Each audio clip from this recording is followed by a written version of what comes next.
Son las 7:26. Les hemos estado hablando de un estudio de la Universidad Nacional que evidencia la importancia de la buena ventilación en las aulas para evitar el contagio. Tatiana Gordillo está con los investigadores que están midiendo el aire ya con ventilación. ¿Cómo es eso, Tatiana?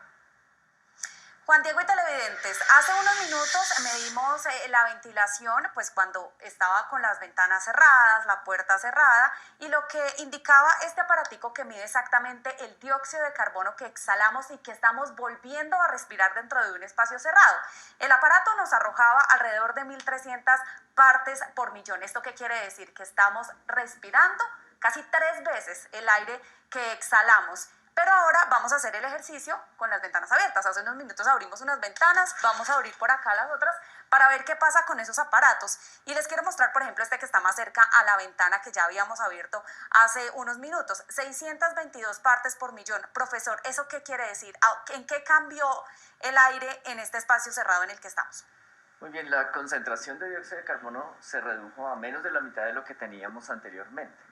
Entonces, el riesgo de contagio ligado a esa concentración se redujo en 3 veces. O sea, ahora tenemos solo 1/3 del riesgo de contagio que teníamos hace algunos minutos. Cuando no había ventilación. Cuando no había ventilación. Van a ver, televidentes, una gráfica en sus pantallas donde se ve cuáles son las recomendaciones. Por ejemplo, para un espacio cerrado en momentos donde no hay pandemia es de 1.000 partes por millón, pero ya en espacios cerrados en un momento de COVID-19 de pandemia debe ser por debajo de 700 partes por millón. ¿Por qué, profesor? Así es. Ese número al que se ha llegado después de un análisis de riesgos de contagio de COVID es el recomendado por diferentes expertos a nivel internacional para reducir el riesgo y considerar un lugar cerrado como seguro. Porque en menos de 700 estaríamos respirando menos del 1% del aire que exhalamos. Exactamente. Entonces el riesgo no es absolutamente cero, pero sí se reduce muchísimo. Y por supuesto hay que mantener las otras medidas. El distanciamiento es muy importante porque cuando las personas están muy cerca unas de otras, pues entonces la concentración de las partículas exhaladas es mucho mayor. Es mucho mayor. Bueno, Mauricio, que es también investigador de este estudio, nos va a contar cuáles son las características de una buena ventilación, Mauricio, porque ustedes mismos lo dicen, no solamente abrir una ventana. En ese caso tienes toda la razón, Tati. Muchas veces lo que recomiendan los medios en ese sentido es abrir netamente una ventana y con eso es suficiente. Las reglas de ventilación actualmente no están claras. ¿Cuál sería una buena ventilación para nosotros tener?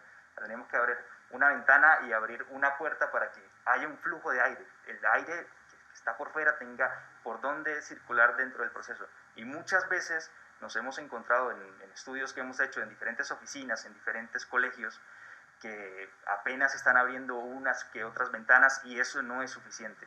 Entonces, lo mejor sería abrirlas todas, incluidas las puertas. Lo mejor sería abrirlas todas, abrir puertas y lo más posible. Entonces, en ese sentido, muchas veces también en esas oficinas, en esos colegios donde hemos realizado las investigaciones, muchas veces no es suficiente y la probabilidad de contagio sigue siendo alta. Sigue siendo alta. En sitios donde no hay ventanas, ¿qué hacemos? Porque también hay aparatos que nos podrían ayudar a purificar ese aire, ¿no? En sitios donde no hay ventana también está la posibilidad de usar diferentes tipos de purificadores como los que nos puede explicar el profesor Néstor. Ese lo tenemos acá precisamente para mostrarle a los televidentes. Profesor, ¿qué hace ese aparato en un sitio donde no hay ventanas? Sí, esto es un purificador de aire que se basa en un filtro de alta eficiencia. Ese filtro lo que hace es capturar el aire que está en este ambiente, pasarlo por ese filtro de alta eficiencia y remover todas las partículas que hay allí, o una buena parte de ellas. Dentro de esas partículas que filtra están las que han sido expiradas y pueden contener el virus. Entonces es un equipo auxiliar y sobre todo en el caso que no podamos tener una buena ventilación o en caso, por ejemplo, para mantener también el confort térmico, porque abrir todas las ventanas en su totalidad pues puede generar una falta de confort térmico. Entonces, es una medida complementaria, pero no es indispensable en todos los casos. Es sobre todo necesaria cuando hay dificultades para hacer la ventilación. Profesor, ¿ustedes recomiendan entonces que en los protocolos de las aulas escolares, ustedes como Universidad Nacional, como investigadores, pues incluyan este tipo de medidas de la buena ventilación? Sí, es urgente que esos protocolos de los ministerios de salud, de educación, incluyan la ventilación y ojalá también los mecanismos para medir esa calidad de la ventilación, de manera que los colegios puedan saber ciertamente si sus espacios son de bajo riesgo de contagio del virus. Ya para finalizar, Mauricio, ustedes como investigadores de esto tan importante, pues también se están ofreciendo para que las universidades, las aulas, los jardines, los colegios puedan tener esta medición. Sí, claro que sí, Tati, con todo gusto estamos en contacto. Esto es un desarrollo académico, un desarrollo de trabajo social para mejorar en esta lucha contra la pandemia. Entonces, en ese caso ofrecemos total ayuda, vamos a los colegios a realizar mediciones, a las oficinas, y lo que le mostramos a la gente es eso.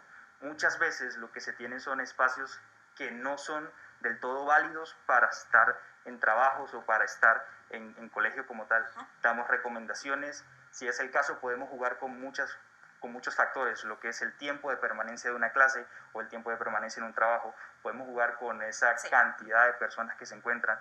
Digamos, si es un aforo del 30%, en muchos lugares se puede llegar quizá a un 40%, pero hay otros que por ventilación máximo podríamos estar a un 10-20% de aforo. Entonces, con todo el gusto estamos en un proceso académico, un trabajo social para reducir todo el tema de pandemia.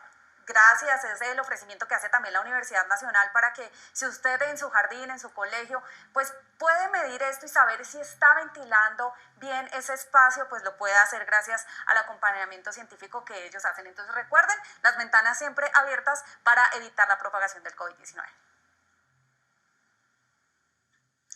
Tatiana, un desarrollo científico además muy pertinente en este momento cuando nuevamente se encienden las alertas en medio de la comunidad de expertos por el contagio de COVID-19 a través del aire, a través de los aerosoles. ¿Por qué nuevamente se pone este tema sobre la mesa? Mónica Montalegre, ¿cuáles son las recomendaciones? Buenos días. Pues Alejandra, desde el comienzo de la pandemia, los expertos han hecho énfasis en la transmisión del COVID-19 por contacto, por gotas de aire y por aerosoles. Pues precisamente es sobre este último modo de transmisión que los científicos están llamando la atención para no bajar la guardia y para que en los protocolos se haga pedagogía sobre las maneras de ventilar correctamente. La transmisión del COVID-19 por el aire es una de las formas predominantes de contagio, así lo advierte en su editorial la revista Nature, una de las publicaciones científicas más importantes del mundo. Los esfuerzos deben enfocarse en prevenir el contagio, mejorando la ventilación e instalando purificadores de aire que hayan sido probados rigurosamente. También se debe insistir en las mascarillas y el distanciamiento. Explica que los países se han concentrado en medidas para evitar la transmisión por superficies y han dejado de lado la importancia que juegan herramientas como la ventilación. La OMS reconoce la importancia de este modo de transmisión. Se transmite de una persona a otra y a través del aire, a través de gotas, de aerosoles, partículas de diferentes tamaños. ¿Pero cómo funciona esta transmisión por aerosoles? ¿Por qué a los desodorantes que vienen en esta presentación se les llama aerosol? Precisamente porque la presentación que tienen, fíjense, sale un pequeño vapor que luego se vuelve invisible. Los aerosoles que salen por nuestra nariz y nuestra boca funcionan así. Entonces, lo que hacen es ellos volar en ese ambiente de aire hasta que llegan al cuerpo de otra persona, esa persona respira y esos aerosoles entran directamente a su sistema respiratorio. Por eso, para evitar el contagio, el tapabocas es clave, pero ojo, porque incluso los expertos advierten que permanecer en un espacio cerrado sin ventilación y por largo tiempo representa un riesgo, así se utilice la mascarilla. Las 3C, contactos cerrados, conglomerados, son de altísimo riesgo. Si en un espacio cerrado se usa tapabocas y distancia física, ayuda, pero no impide la transmisión del virus. Entonces, ¿cómo ventilar correctamente? Es súper importante que hayan 2 puntos de ventilación en cada sitio cerrado como mínimo. Un punto de entrada y un punto de salida. Esos puntos de entrada y de salida no deberían ser ventanas que están una al lado del otro, porque el aire no circula así. El aire circula más chocando entre obstáculos. Entonces es mejor que yo tenga, por ejemplo, una ventana y al frente o en diagonal una puerta abierta. ¿Y qué pasa cuando no hay 2 puntos de entrada o salida de aire? Es buena idea que frente a la ventana que tú tienes pongas en una posición en diagonal que haga chocar el aire y salir por la ventana, para que choque ese aire por la pared y salga por la ventana. Los expertos insisten en que ninguna medida de bioseguridad es autosuficiente para protegernos del virus. Las 4 se deben combinar: distanciamiento social, lavado de manos, uso de tapabocas y la ventilación en espacios cerrados.